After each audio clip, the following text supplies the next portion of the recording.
You might get a question on interview, write a function which implements shuffle. What does shuffle means? You simply change the positions of elements inside an array. And actually it's not that easy to implement it with using, for example, for each, but here we can leverage mathrandom in order to sort elements randomly. This is actually what we want to. So here let's create our shuffle items function. And the main idea is that here we are getting our array of items, and this can be whatever. It can be just a number, it can be an object, or maybe even an array of arrays. It must work in any case. This is why what we want to do, we want to loop through every single element and create for every element an object with key and value. And actually there inside we will have some random key generated by mathrandom. And we also will have their value. This is exactly the value of our element.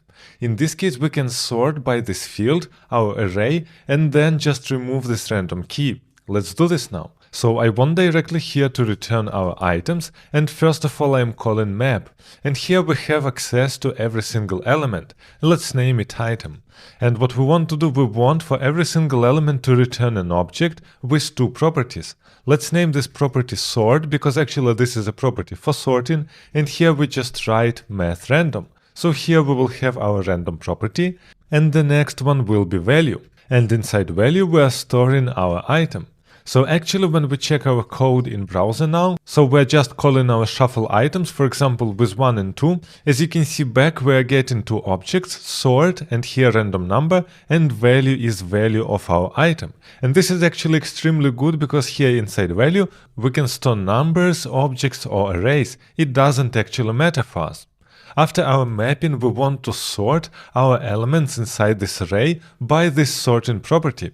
This is why here we can write sort, and we're getting here item 1 and item 2. And here what we want to do, we want to write item1.sort minus item2.sort.